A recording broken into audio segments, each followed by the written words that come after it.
C'est là où on a tous pris une gifle, on a halluciné, où pour la première fois dans l'histoire de l'humanité, on avait créé une technologie capable de manipuler le langage naturel. D'ailleurs, petite side note, c'est passionnant d'écouter d'ailleurs des philosophes, des linguistes, des historiens qui nous disent: vous vous rendez pas compte à quel point c'est une rupture civilisationnelle. La maîtrise du langage naturel était le propre de l'humanité. Et là, tu regardes ce que Descartes explique, et il t'explique que on existe parce qu'on parle, en fait. Ça me fait penser peut-être à un point de repère, c'est comme l'imprimerie, on arrive à diffuser la connaissance, c'était aussi un point de rupture, alors qu'avant on était obligé de maîtriser l'écriture, écrire, c'était impossible de dupliquer, enfin, si les moines copistes le faisaient, mais c'était vraiment à la marge, c'était destiné à une élite, et l'imprimerie est arrivée, ça a complètement révolutionné l'accès à la connaissance. C'est complètement dans cette chaîne-là, Maxime, et on peut même remonter un cran. En réalité, t'as plusieurs ruptures. La toute première rupture, c'est l'invention de l'écriture. Et là, je suis pas pareil historien ni rien, mais je sais que c'est plusieurs milliers d'années, c'est peut-être 5000 ans, il y a peut-être 5000 ans les premières tablettes d'argile où il y a des alphabets. En gros, on va schématiser, on va dire que ça a apparu il y a 5000 ans, l'écriture. Quand l'écriture apparaît, l'humanité se dote de la capacité de stocker de l'information et de transmettre son savoir de génération en génération de manière plus fiable qu'avec la transmission orale. Ça, c'est une première rupture. Ensuite, effectivement,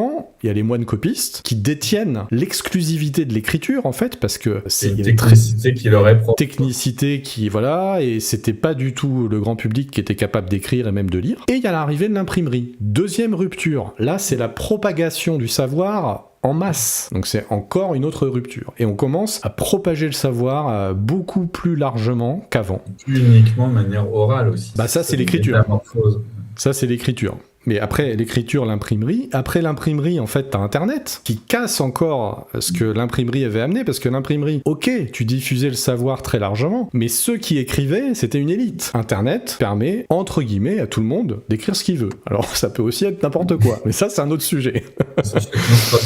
Et les LLM, on pourrait dire, c'est une ultime rupture, où finalement, là, on a carrément une interaction avec le langage naturel et une machine, et là, on verra bien ce que ça donne. Juste pour repréciser, je reviens à ce qu'on disait au début, parce qu'en fait on en parle souvent, on n'est pas les seuls évidemment, de la question de l'IA. Je trouve que c'est un très bon élément de réponse. Ceux qui disent finalement l'IA c'est une bulle, quand on met en perspective cette proposition de lecture, chacun est libre d'être d'accord ou pas d'accord, mais là on sort un peu de la question stricte au sein de l'investissement et on regarde de manière plus large au niveau de l'humanité. C'est vrai que si on le considère comme ça paraît révolutionnaire, on comprend beaucoup mieux pourquoi ça concentre autant d'intérêt actuellement sur les marchés et pas que, en fait. C'est une manière d'y répondre qui est tout à fait différente, mais qui met en perspective autrement, je trouve. Donc on a encore bien divergé, parce que la question c'était c'est quoi l'âge antique ? Et on s'est mis à parler des tablettes d'argile d'il y a 5000 ans.